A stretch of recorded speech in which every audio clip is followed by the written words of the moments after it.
یہ ایک علیحدہ نعمت ہے کہ جن عورتوں کے قریب یہ ہوں گے ان سے پہلے کوئی قریب نہیں آیا ہوگا. ظاہر بات ہے دنیا کے نظام میں تو یہ امکان ہوتا ہے کہ آپ نے بیوہ سے نکاح کیا، آپ نے مطلقہ سے نکاح کیا، کسی مجرمہ سے نکاح کیا. جنت میں ایسا نہیں ہے. عجیب بات ہے. اس سے پتہ چلتا ہے کہ ان عورتوں کو دھل دھلا کے وہاں بھیجا جائے گا. دوسری بات یہ معلوم ہوئی کہ جس طرح انسان عورتوں سے زنا کرتا ہے اس طرح جنات بھی کرتے ہیں. فتاوی شام میں ایسے واقعات درج ہیں اور ان کا حکم لکھا ہے کہ اگر کوئی عورت کہے کہ میرے ساتھ جن زنا کرتا ہے، میں نے ایسا کیس دیکھا ہے. امام ابو حنیفہ کی قبر پر خدا کی کروڑوں رحمتیں ہو، انہوں نے فرمایا نکاح ہو ہی نہیں سکتا. اس وجہ سے جنات امام ابو حنیفہ سے بہت خفا ہے. اور اتنا زبردست فتویٰ ہے کہ اگر کوئی شخص یہ کاغذ پر لکھے کہ امام ابو حنیفہ نے فرمایا کہ جن اور انس کا نکاح نہیں ہو سکتا، خدا کی قسم جن 100 میل دور بھاگے گا. اس فتوے سے بھاگتا ہے.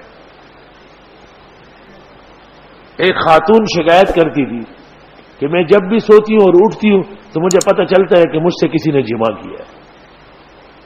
ویسے تو میں نہیں مانتا تھا، لیکن اس نے ایک عجیب بات کہی.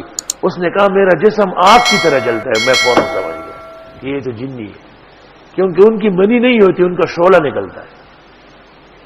اس نے کہا میرا جسم جل گیا سارا. میں نے بہت کتابیں دیکھی، کچھ مجھ سے بنا نہیں. اس کے بعد میں نے یہ فتویٰ لکھا. امام محمد کی کتاب الاصل سے میں نے یہ عبارت لکھی کہ امام ابو حنیفہ نے کہا لا نکاح بین الانسی والجنی. میں نے اس کو تعویذ بنا کے جان چھوٹ گئی، کیسا ختم ہو. یہاں ایک بوڑھا سا بابا آیا دفتر کے سامنے، مجھے کہتا ہے کہ صرف ایک امام دنیا میں ابو حنیفہ ہے اور کوئی نہیں ہے. میں نے کہا کہ سارے ائمہ ہیں. کہا آپ ایک امام کے فتوے کیوں لکھتے ہیں؟ میں نے کہا اس لیے کہ میں ایک امام کا ماننے والا ہوں. میں نے کہا آپ کا امام کون ہے؟ یک دم غائب ہو گیا. میں سمجھ گیا کہ یہ بے ایمان تھا بڈھا بابا. یہ جو خواتین بے موسم اور بے موقع عطر خوشبو لگاتی ہے اور بے موقع اٹھتی بیٹھتی ہے، ان سب سے جنات لگ جاتے ہیں.